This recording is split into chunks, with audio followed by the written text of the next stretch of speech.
Hi, everyone, and welcome to the virtual edition of our year-round screening series, Film Independent Presents. I'm Lisa Hasko, Director of Artist Development at Film Independent. And before we get started, I have to give some praise to our wonderful supporters.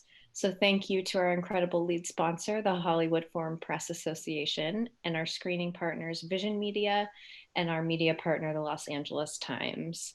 For those of you watching live, please take advantage of the question box at the bottom of your screen and submit some questions for our guests today. To that, I'm very pleased to welcome our guests, directors Bonni Cohen and Jon Shenk, who directed the film that you may have recently seen on Netflix. I have seen it twice now, called Athlete A, about the survivors of Dr. Larry Nassar and USA Gymnastics, and the case behind that was recently taken to court and resulted in the conviction of Dr. Larry Nassar. So we see a full circle of justice happening, which is nice to see in a film. So welcome, you guys. Thanks for joining us today. Thanks. Thank you, Lisa. Here. Yeah. For having us. We really appreciate it. Of course. Yeah, I'm so glad to have you. So, like I said, I've seen the film twice. And in the film, I noticed that, they highlight the fact that a lot of us little girls, when we were growing up, were watching gymnastics and watching the Olympics. And I myself started gymnastics at 3 years old. And just like that was our dream. And you saw Bella Caroli and Nadia Comaneci and then Mary Lou Retton and, Carrie Strug and all of those wonderful people being these role models for us. But I think when we were younger, we didn't really realize some of that abuse that goes along with working with young people who are athletes and kind of benefiting off of their dreams, basically, and exploiting them for their drive to be this ideal gymnast that's winning Olympics and medals. So just kind of wanted to know, you guys have worked together in the past on Audrey and Daisy, Inconvenient Sequel, and other films, as we were just discussing. So can you tell us a little bit about how you came to this film? Did it come to you? Did you go to it? Were you affiliated or just read it on the Indie Star? How'd that all happen? Yeah. I too, by the way, was one of those little girls who ran into the gym after having seen Nadia in the 1976 Olympics. I mean, I remember it like it was yesterday. So it's very raw for me. Yeah.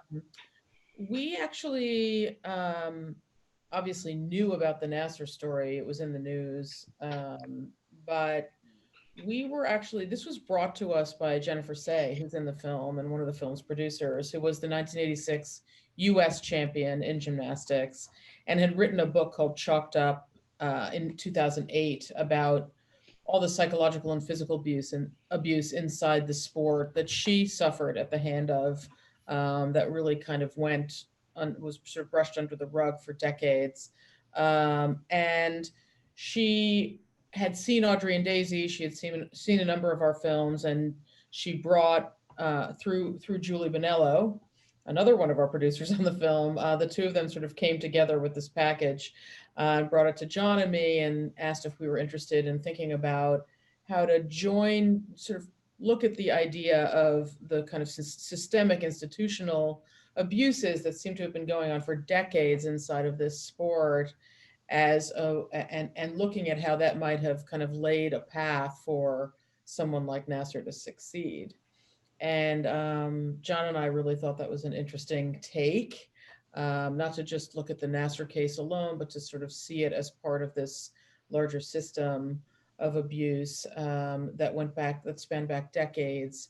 And we kind of love the idea of digging into this perspective shift that we all have of the sport, and how much, we just love consuming the Olympics. We love watching this incredible athleticism, and to find out that there was this, that there's this kind of dark underbelly that might have, caused a lot of hurt and betrayal and abuse of these young athletes. We just thought that, we had to dig into that. So that's how it began.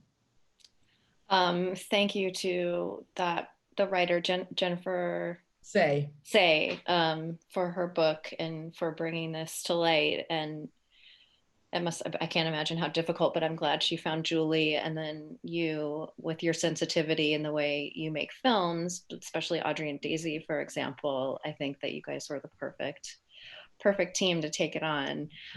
You mentioned a little bit about, the underbelly and the history, decades long, of these abuses, whether it's emotional, psychological, physical, and then all the way leading to sexual. It's kind of like was built this kind of breeding ground for that to happen. But I was really interested that you went all the way back to Romania, Bela Karolyi, and the Cold War, because I was thinking about that. Like, it was a really competitive time for America. So the fact that they might have needed to consider these children as vulnerable just didn't cross their mind, because they were so dead set on this winning attitude of like the Eastern Bloc against the U.S.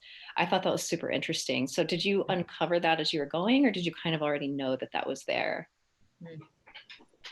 Well, yeah, that was a really interesting kind of discovery for us, and kind of a through the looking glass moment for Bonni, because she was a young gymnast at that time, and um, uh, if we were in a bar over drinks, we would probably pull out the picture of we have a Bonni in her knee-high socks and leotard to prove it. But yeah, as children of the 70s and 80s, we all remember the kind of propaganda. I guess you might look at it and say it's propaganda. At the time, we just thought that Americans were better. We did things better. We were more pure. Our athletes were amateurs, not professionals. They weren't taken to camps and given performance enhancing drugs. They did it for the love of the sport. And we were fed this, kind of spoon fed this all of through our childhood, and we just ate it up.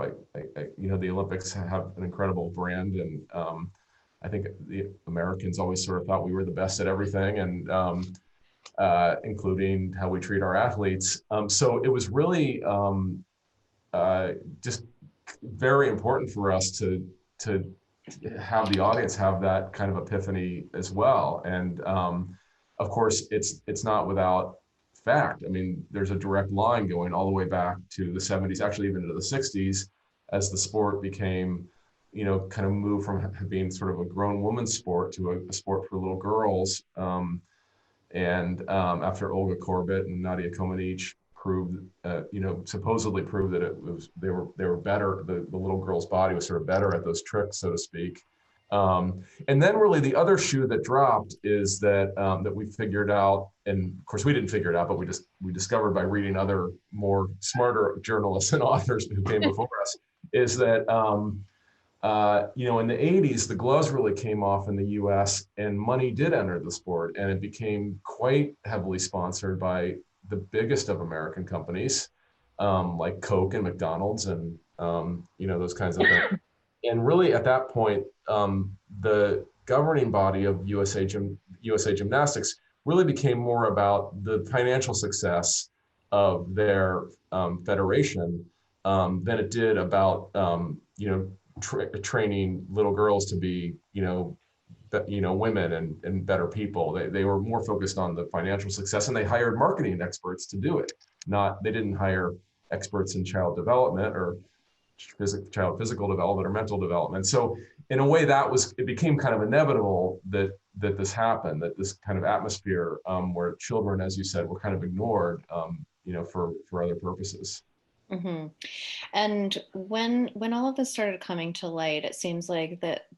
Thank you for including the indie star journalists. I always find that really helpful in a film, because you often, like, we just see these stories once they come out, and that process of uncovering truths like that, that's so deliberate and well thought out and researched. I think we could all use seeing that in this fake news environment.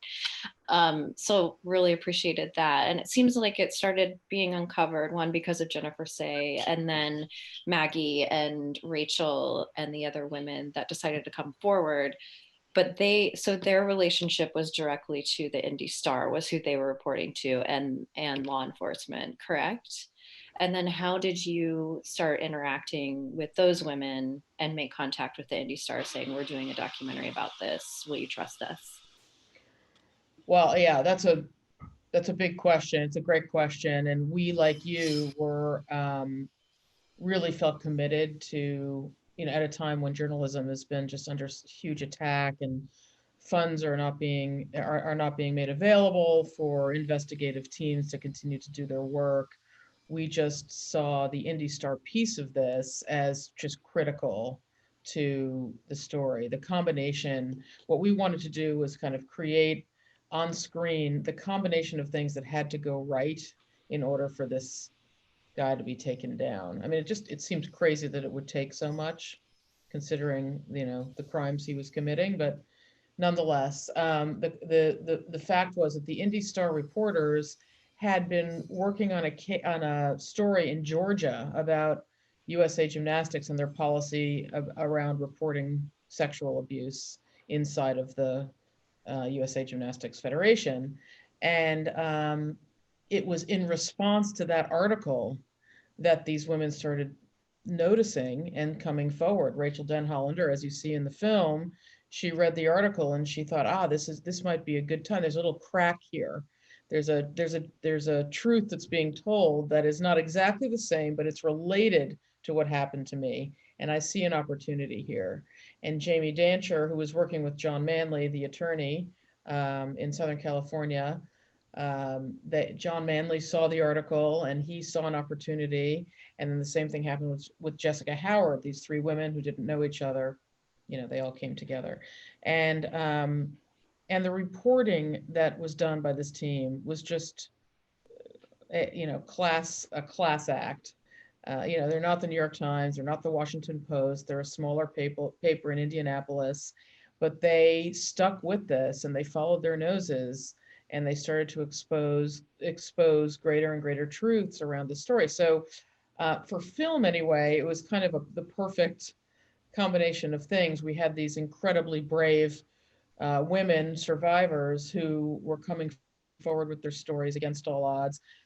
Maggie doing so not even publicly but privately to USA Gymnastics, and then these other three women coming forward both to law enforcement and to the Indie Star. So we just had the great privilege of bringing all of those elements together to show what it takes to bring light and truth in a case like this. Yeah, I mean that it's so infuriating when you see them uncovering and you guys are revealing how many times women came and complained about it and said this is a problem, and how ignored and brushed off they were. Like, I can't imagine being they're teenagers going through this and knowing that something isn't right and no one listening to you.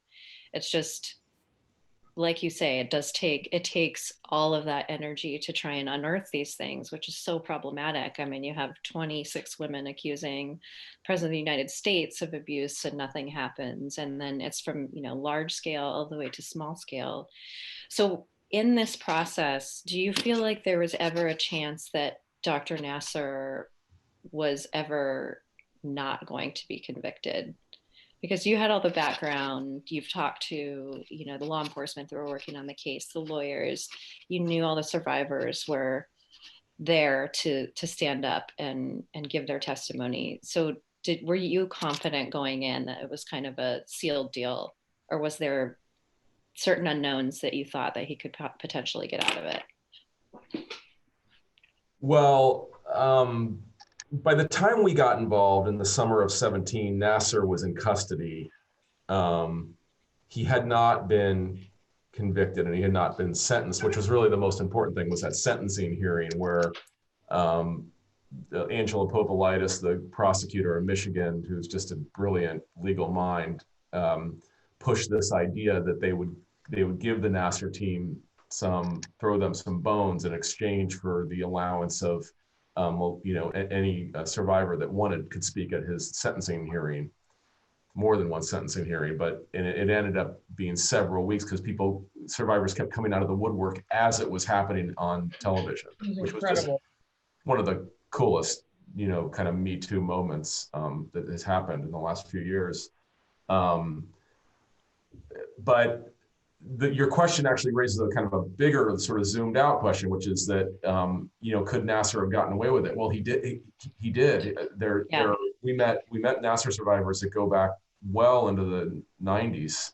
There was a formal investigation done at Michigan State in the late 90s, but that wasn't even the first time people complained against Nasser, and they just completely gaslit this student at Michigan State. They said it was her fault, that you're imagining things, you're trying to tarnish this guy's reputation, you must be making a mistake. She knew she wasn't making a mistake. She knew, she was old enough to know that this was really suspect behavior, and it was abusive, and she felt terrible about it. And she had all those, signs that it was something that was wrong. And then when she went to do something about it, the police just kind of, paid lip service to it. And it's important that you connected to the times we're living in as well under our currently outgoing president, which is that, people in power who like to see a world where I don't know, the patriarchy continues to have, its old school power or whatever. They signal all the time through whatever means possible that you will not be believed. The perpetrators will not be brought to justice. They do it in every way they can to scare people from coming forward. And that was going on at literally as policy at USA Gymnastics. It was going on as policy in the police departments that these people, that the survivors came to in the early days of his abuse. And because of that, it allowed him to continue for, I don't know, 20 plus years, 25 years, where he had access to underage girls and underage boys. And it's kind of thing where it's like you literally cannot believe the stuff as you kind of go down into the rabbit hole. That not only did he get away with it, but there was a kind of this giant machine that he had kind of under his spell and under his control. And of course, they had no interest in seeing him brought to justice, because that would tarnish their brand's name. But he was not acting alone. He could not have pulled this off alone. The Carolis were enabling him. The Steve Pennies, or whoever the head of USAG was at the time, was enabling him. I mean, he had an arrangement with the Carolis where, if they wanted an athlete to be in a competition who had a broken bone or wasn't feeling well or whatever, he would write a note saying that they were cleared to compete, and they would turn a blind eye to whatever he was doing. It was like an arrangement behind closed doors where no parents were or any other authority figures. So he was not. I just want to be clear that this man was not acting alone. He was acting with the knowledge. Maybe the adults in the system didn't know exactly what he was doing, but they were not controlling him. Right. They were complicit in allowing this. Gosh, so many questions and directions we could go from there. It's a huge story. I was just thinking, and you guys highlighted it in the film, when you're talking about the separation of the young women with their families, like that's almost like this cult, like messing with their mind behavior, that when they were on the Carolis ranch, like their parents weren't allowed to talk to them. Like it was very much like building this weird space to where they didn't feel like they had any outlets or support. It was messing with their minds. I mean, that's sort of at the center of the psychological, reality that was being lived. And there was sort of the salient question, excuse me, that kept getting asked in the minds of the kids. I guess this is just what it takes to be an Olympian. I guess this is just what it takes to be on the national team. And you could ascribe that sentence to any of the behaviors or anything that they were being asked to do that seemed out of the norm or seemed dangerous or seemed scary. And a lot of the athletes described to us not, being so terrified to go down there that they would make up excuses. Some even hurt themselves so they wouldn't have to go, that kind of thing. And there's also kind of a culture in our country, in many countries actually, around, sort of elite athleticism, where does the question get asked enough? Is this too much? Are there checks on the way that we're treating these athletes when they're being asked to be in the gym, especially if they're children, Right. they're underage. Like, how many hours can you be in a gym without a meal? These kinds of things. So I think that what ends up happening, and Jen Say does this so beautifully in the film, she starts talking about, if you have a child who's starting to be successful in a sport, as a gymnast, it happens very young, and they want to start going all the way, and they're pushing the parents and the family. They want to spend more and more time in the gym and go further and further and make the national team. It is very hard to not get on that train, because you want the success for your child. You're holding out the possibility that they may go all the way, and they want to do it. They get such joy out of it, and there are so many benefits in addition to the hardship. So it's psychologically very confusing. And the people that you were the people. Oh, sorry. Go ahead. I was just going to say the people that you report abuse to are also the people that are deciding on your future. So it creates this contradictory kind of element in the mind of a, I don't know, 14, 15-year-old person. It's an impossible situation that these young athletes are put in. Right. So you can either go with the flow and not complain, or you can not go to the Olympics this year. Like, that's a big threat. Yeah. That's Maggie Nichols' story, right? Yeah, exactly. Well, shifting gears a little, wanted to talk about, so that scene with all of them coming up and being so brave, and with Larry Nassar in the room and them just saying their piece, I'm sure was incredible to witness. Do you guys witness that? You were or how did you get that material? That actually is believe it or not, it's a pool camera. Wow. Because cameras were not allowed in the courtroom except for the pool camera. And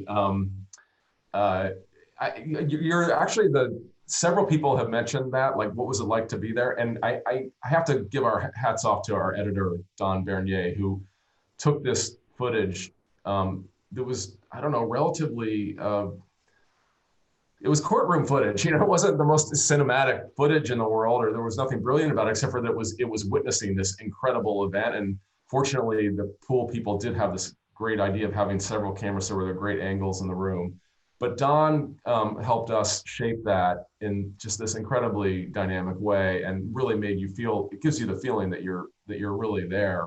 And it's also happens to be the emotional climax of the film. So it has a very, it was a potent ingredients to begin with, and then I think what Don was able to do with it was one of those things where the sum is greater than the parts as well. Well, Don did a fantastic job. Yeah. Congratulations, Don.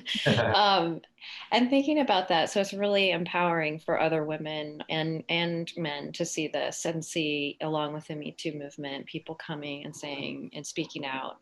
And wondering a little bit about, like, I'm thinking of invisible war and the military and legislation that happened after that. Like, what is your intention around the impact of this film? And I'm thinking about audience too, because it seems like gymnastics is just not universal, but across the board, it speaks to many different socioeconomic classes and groups of people. And I imagine a lot of people are watching this film. And what are you hoping comes out of that? Well, already in response, I mean, it's just one of the many beauties of dropping a film on Netflix during a pandemic is that, people around the world are sitting at home and looking for great, interesting content. Mix that with the fact that there are very few sporting events happening, and this was sort of the only gymnastics game in town, but we had huge viewership, and a lot of athletes in different countries around the world started to come forward publicly and speak to press in their countries about what had happened to them and to their athletic federations, depending on who it was. So there were amazing articles coming out in the aftermath of the release of the film from the UK, from Australia, Belgium, Japan, all these athletes started speaking up. And so it was very exciting to see that, to see this kind of, sort of what had happened around the Nassar speaking out was now happening worldwide, not about sexual abuse, but about mostly concentrated around the psychological and physical abuses that they had felt that they had experienced at the hands of their coaches and the heads of their federations. So that's number one, just that alliance that has developed. But we've done more work with the activists in this space, with some human rights groups. We're starting to talk to an organization called Global Athlete, and we are finding out that there is really no language in the Olympic Charter and there's no human rights language, specifically no human rights language that protects children. So we think it's very exciting for that conversation to be starting, and we'll see what happens. But listening to the athletes, that's the first and foremost. It's the most important thing that needs to happen. The athletes need to speak up and be heard. And we're hoping that there's some change that can happen as a result of that. That's really amazing. And for them to feel comfortable and knowing they're not going to be gaslit or punished or, retribution taken against them for speaking out.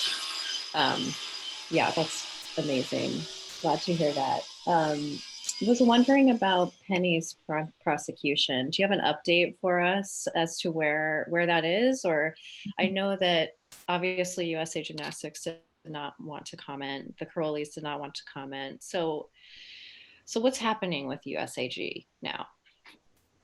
Well, actually, we were kind of wondering the same thing. Our producer, Julie Bonello, called down to Walker County, Texas, where Penny was brought up on charges for tampering with evidence related to this case, and couldn't get any information. So we contacted John Manley, who's a civil attorney who's in the film, representing dozens, if not hundreds, of these athletes that have filed damages against USAG.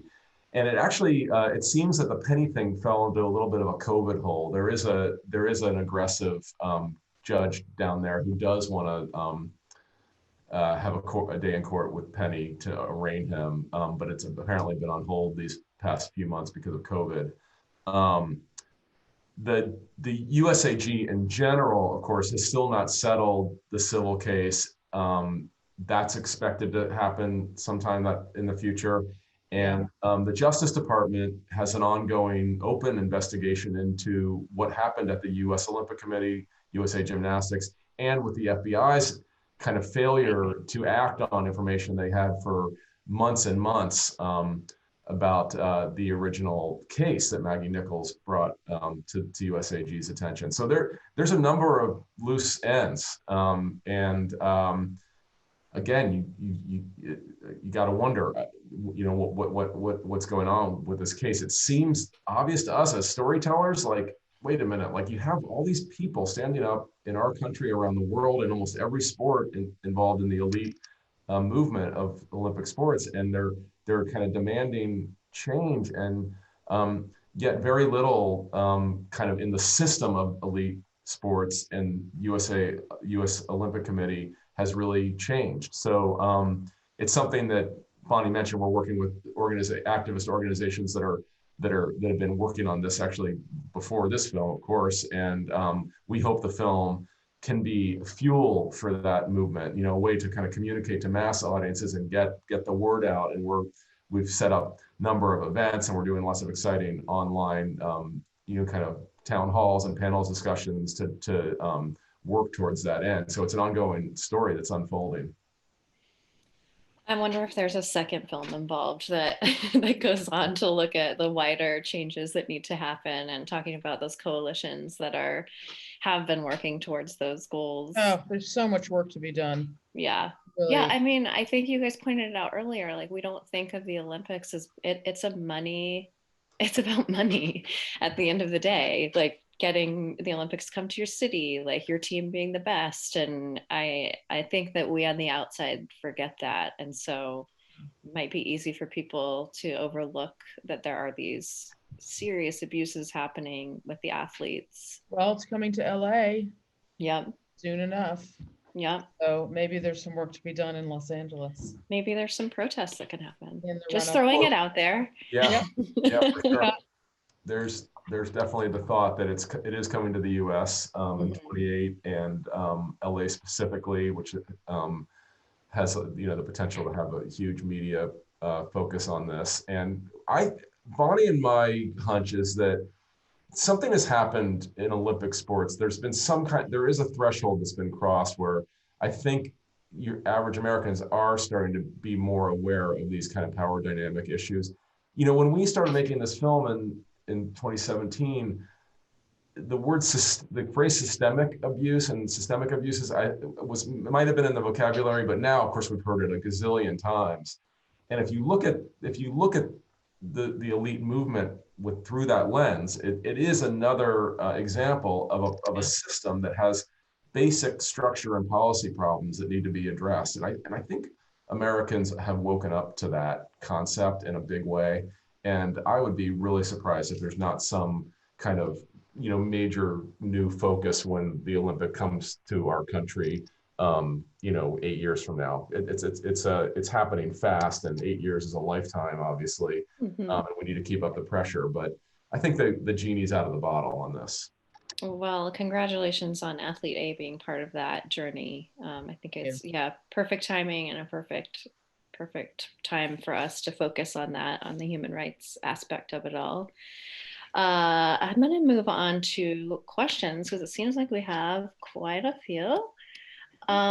Just dive in from Chris B. At what point did you start filming with the journalists at the Indianapolis Star? Did you start making the movie with them or the athletes as your avenue to the story? We kind of touched on that, but maybe just talking a little more about your relationship with Indy. Yeah, I'm gonna let Jon take most of this because he went for the first time to the newsroom. But the one thing I want to say about the Indy Star that was cool was many things that were cool, but one particular thing that was cool was that they had their own videographer that had been taking some video of their very early reporting in the Nassar case, and there's some video in the film of Mark Alicia, one of the journalist's first interviews with Rachel Denhollander, etc. So, and there's some stuff of them kind of in their war room, writing stuff on the whiteboard and figuring things out. So we had the great benefit of being able to utilize that and then jump off from that point. But, Jon as co-director and also cinematographer was shooting all those verite scenes in Indianapolis.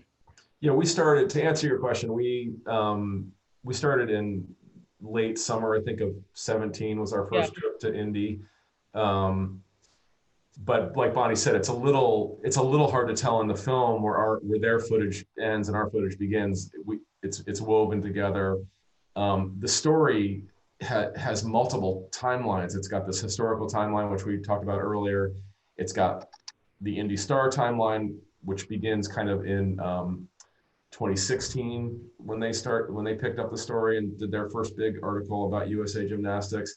And then, of course, later on, we realized the Maggie Nichols piece, which was not known to the public until 2017, late 2016, but really started in 2015. So we had a murder board on our wall in the edit room just to kind of keep the dates straight on this. It was really complicated, and of course it's important. It's a pretty chronologically important story. So we were constantly trying to figure out ways to move into other perspectives in the timeline. So it's a little bit, if you try to piece it apart as a viewer, it might be a little difficult. But yeah, our original footage started in 17. And we did a deal with Indy Star is part of the Gannett chain, USA network, and we did sort of an exclusive deal for their story, where we would have access for this documentary, and we would work in collaboration with them, which we did, and they were wonderful collaborators. We stand on their shoulders, like we kind of do the same thing, but they unearthed this whole thing, and we took up sort of midway through their process, and they were excited about it. They were pretty nervous about being filmed. It wasn't anything they'd ever done before. It was a little awkward to begin with. And, I'd feel the same way if somebody was trying to watch, film me doing my work. So we got it. And we had a lot of laughs and a million different fluorescent, newsroom conference rooms. Bonnie and I are, Dramatic. we're big fans of films about journalists too, All the President's Men, of course, Spotlight more recently was a big inspiration. Even stylistically, we studied those films to see, what could be done in a documentary context. We shot our interviews that way. I mean, we shot our interviews kind of more in situ so that they looked like you were in a scene rather than in an interview, which was something that happened in Spotlight as well. Yeah, I mean, that shows like there's a lot of I don't know, stylized isn't really the right word, but there's decisions that you made that show and created a stronger film, like those scenes and what your editor did. I mean, that all speaks to the cinematic aspect of the film. What was I going to say? Maybe I'll move on to the next question. The next question was about Penny's prosecution, so we kind of covered that. Yeah. Here's one from Lauren. Do either of you have a personal connection to the sport? If so, how did it inform your approach to directing the film? I found it really fascinating to learn about the history of the toxic coaching methods we have in the U.S., and it was really difficult and emotional for me to reflect on my own experience as a child gymnast now through the eyes of it as an adult. So did your connection, Bonni, especially having been a gymnast and wanted that for yourself and been so excited about those heroes, did that inform you position them, the survivors, as being very strong, and their strength is seen throughout their gymnastics kind of work and then through their interviews. So how did you come to those decisions? Yeah, it was very personal. I had a hard time reckoning with what we were discovering had happened, especially dating back to the era when I was competing as a gymnast and all of the heroes that I held so wholly in my own heart and my own mind. It was incredibly important to us to, I'm glad you brought up the strength, um, to put the athleticism, the majesty of the athleticism alongside the strength of coming forward as survivors side by side, so that that was the foundation of the characters, and then they would be able to choose their own moments of vulnerability, when they wanted to come forward and offer that. These are amazing athletes and people, but I cannot tell you how insane it was for us to be in the gym with Maggie Nichols. I mean, she is one of the world's most all-time best athletes. I mean, it was just the power and the magnetism of her movement and her ability. It was just like, it was something to behold. So it was, I don't know, I mean, there's some moments where Jon, he's shooting from sort of down underneath the balance beam and underneath the bar, so that she's, so that majesty could really be felt, and the strength could really be felt. So we were very conscious of that, and we made those kinds of decisions all the way through. We had huge amounts of archive of some of the other characters like Jamie Dancher, and we chose that material very carefully, because if you go back and watch the film, you'll notice she's always very much in command. She's doing just incredible feats on the different apparati, but also the way that the way her general stance is. She's always looking very brave and strong. So all very intentional, and being constantly on that fragile cusp was something that we really navigated a lot, and tried to, where we could, come out in favor of the strength.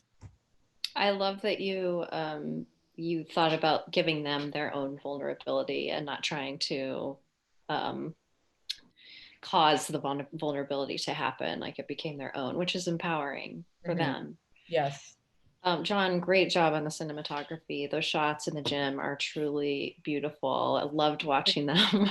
So amazing. Yeah, it's like, oh, I want to be a famous gymnast still. I know it. I know it. Well,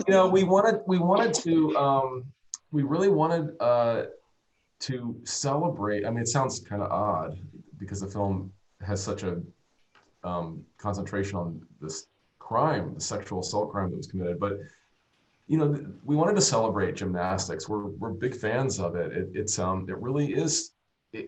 It's even more incredible when you're close to it in person than it is on television. They are doing death-defying things all the time, and we also kind of had this realization, I think, partway through the filmmaking that these are very special people that are able to do this. That's why we like watching them, right? It kind of reminds us of of the potential of humanity and what are people capable of, and that's why we tune into the Olympics. It's so inspiring. But also, these people were really brave, and they created this incredible moment in kind of our social understanding of our own community in this country about power and the corruption of power, and we realized it was connected. That this kind of, at least metaphorically, but also we think kind of concretely, that these people, they rose up and they derive strength from, I think, their athletic training, and they wanted to be the best at that too, not just at the gymnastics. They wanted to succeed in uncovering this and protect other girls and women and other athletes. That was a part of the drive of it. You felt that palpably, and that's why some of them were willing to kind of risk throwing everything away to do that. And so that became kind of a theme, that to connect this physicality thing with this legal battle that they were in the midst of. Yeah, I mean, their perfectionism paid off in this respect as well. I noticed that that was kind of a thread too. And I'm sure for maybe Bonnie and for myself, like being a perfectionist kind of blends with the gymnastics Yeah. take. Yeah, I thought that was kind of interesting too. Mhm. Okay, the next one. How has the film been received by the gymnastics and sports community, from Jonathan? Well, Good question. Bonnie was saying earlier that I think what we hear, really, Jennifer Say is our kind of direct pipeline to the communicating with the gymnastics world and beyond, and we've had just incredible, humbling feedback. I think the gymnasts, famous and not famous, feel very seen and heard by this story, and I think that it seems to transcend almost everything: age, certainly nationality, and sport. There's ice skaters and cyclists and plenty of other types of athletes that have stood up and wanted to talk about one kind of interesting little twist is that sexual assault is a very dramatic, horrible crime, but there's a number of other crimes that are kind of maybe lower on the list, or whatever, however you want to see it, like emotional abuse and other types of physical abuse. And there's a ton of that coming out, stories about emotional abuse, coaches that emotionally and physically abused their athletes for many years, and then were ignored by organizational level. So we're hearing a lot of that, and there is kind of a Me Too quality to the response to the film as well. And it's tough. Obviously we know that people can be triggered, survivors can be triggered by these stories, but on the other hand, it can be very empowering and meaningful for people to see that others have gone through this. We also did a couple of panels that were really great, that were well attended by the gymnastics world. One was it was a positive coaching panel that we did, and then we did one on parenting and sports. And there's just a lot of the coaches, Amy Borman, who we interviewed, she was Simone Biles' coach. She wasn't in the film, but in the end, but she was just very complimentary of what we were able to set forth in the film, and then the commitment to go on and talk about positive coaching and how important it is. And a lot of the Olympians tweeted about the film after it came out. I mean, there was just a lot of great and positive feedback that was very encouraging, because to us, it meant that the tide is really turning. There's been a lot written. There have been wonderful books, including Jen's, written on this subject. But we really do feel like this is kind of like a culminating moment. There's like a sea change moment right now, which hopefully will last and make change into the next Olympic cycle and beyond. Um, there's more of a doc-focused, film-focused question. I'm sorry if you guys can hear a really loud sawing in the background. My neighbors are doing some work, so bear with me. Craig says, I thought there were two films in one, which is cool. The A story of Nasser and his plummet into hell at his own hands, and the B story of Maggie Nichols and how this affected her and her family. Was this always the narrative, to give both stories equal weight? I almost felt like each story could have been their own standalone film. Good job, by the way. Watching the film made me so angry. Mm. Well, we had a structural Olympics of our own in the edit room on this film. So to ask if that's how it was always going to be is a great question, because we battled with how to weave these stories for many, many months. And we thought what was really cool and super hard to do was to pull off these three timelines. As Jon was talking about earlier, there's the historical timeline of everything that happened in the decades prior to Nasser, right? As going back to the Cold War era. So that's one timeline. And then you have the private reporting of Maggie Nichols to USA Gymnastics of Nasser before any of us knew about it. That was going on in 2015, 2016. And then there's the Indy Star, Rachel Denhollander, Jamie Dancher timeline of when this all went public. And we just thought that if we could be successful at weaving those three together while not completely confusing the audience, that even if there were moments actually in the film where you're a little bit confused, it would be hugely there'd be a huge payoff, because you'd have all of this context in order to enjoy the contemporary story. Not enjoy is a strong word, but understand the contemporary story. So that was always our intention, to try and be successful in weaving those together. And we really saw Maggie Nichols as athlete A, the first to report Nasser to USA Gymnastics. For us, felt like, from a narrative perspective, from a cinematic perspective, a very nice place to begin, or come back and continue to come back to. So she threads in these kind of, her own little story pods all the way through the film, and everything else is happening around her. And we liked that. Obviously, we did it. We liked how that worked in the end structurally. Jon, do you want to add to that? The only thing I would add is that we also, we're big fans of films that, just really kind of trust the audience. And so with this complicated story, we thought, okay, at a certain point, we just have to start kind of telling pieces of the story and just trust that the audience is going to put the puzzle pieces together. Just like the person who asked the question said, I see that all these different stories kind of threading into one. That's exactly what we hoped would happen, is that people would kind of, they would start to see thematically, oh, these things are connected. Oh, and then actually they are concretely connected as you move through time. So yeah, that was kind of our hope, that people would, there's like a little bit of a kind of a police procedural thing about it, but obviously it's not just that. So we had to figure out a way to kind of dole out these little moments in a way that hopefully people will pick up as the film moves along. That just reminded me of the Nasser, when he's in there with the law enforcement and they're asking him the question. It's just so disturbing, and I won't go into it. We don't have to go into it, but it just popped into my mind, like, oh yeah, that was so frustrating and disturbing. Did you think about not including that ever, or was that always going to be? I mean, it's a juicy part of the story, because you get to see him, like being see him in action. Hot, yeah. Well, we really, Bonni said earlier that we, at one level, we just thought, okay, if all we do is get every key moment that had to happen in order for Nasser to end up in jail. If that's all we do, then we've succeeded.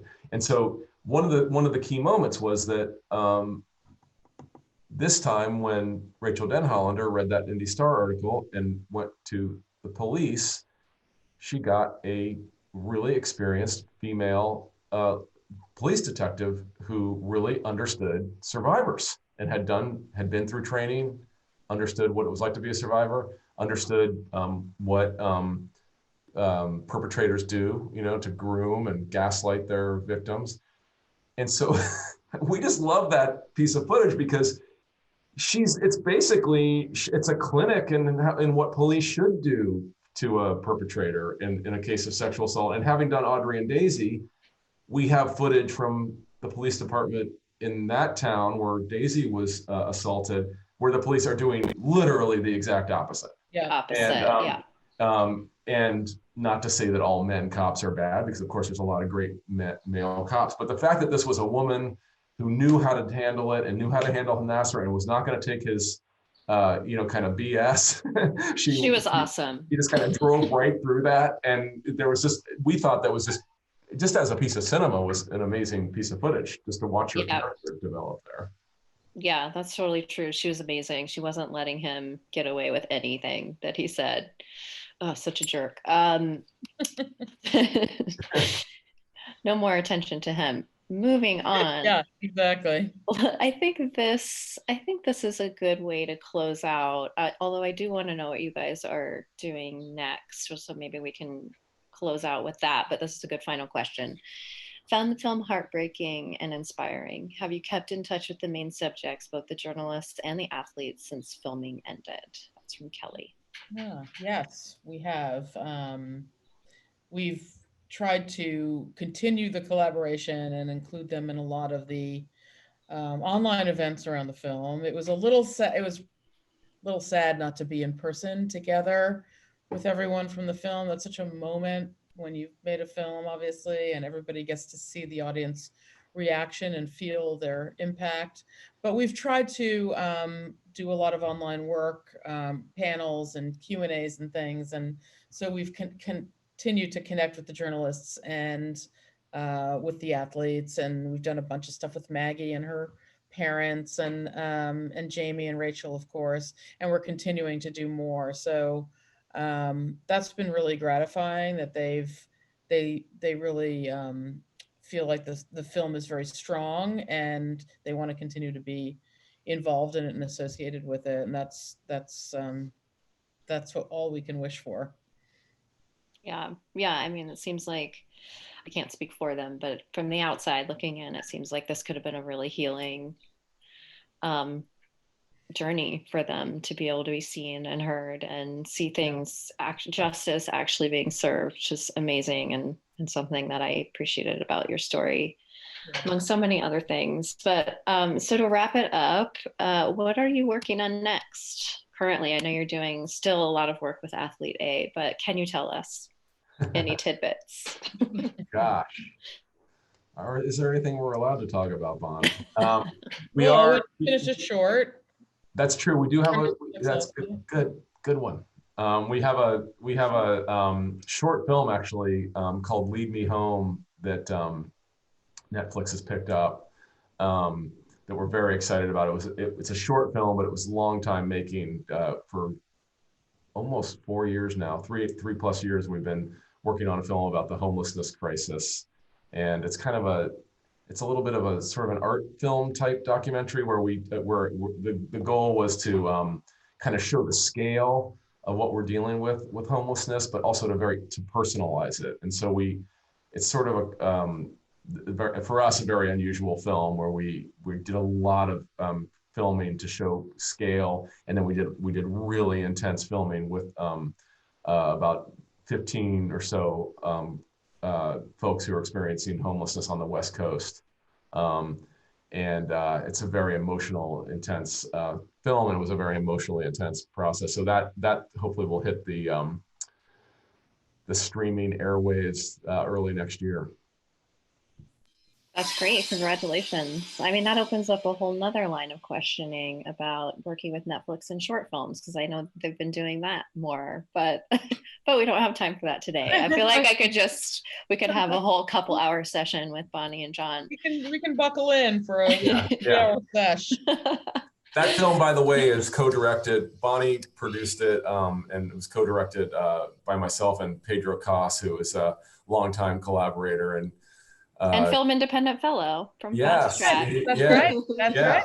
And we're just Love him. a dear friend and kind of a soul brother to Bonni and me. He's just a wonderful guy, and we, the three of us in the larger team, just had such an incredible experience over these last few years doing that with Pedro. Well, thank you. This was a delight to talk to you. Huge fans of your work, and Athlete A, found especially personally, I have a personal connection. So it was, really touching and moving. I'm so glad you did it. And we want to have a whole conversation about your gymnastics career. I wasn't good. I'll just say that. Oh no. But I did love it. Yeah. Well, thank you again. And I look forward to seeing more from you in the future and having more conversations and to seeing you in person. Oh, yeah. Thank you, Lisa. We really appreciate your excellent questions. This has been a lot of fun. Great. Great conversation. Take care, guys.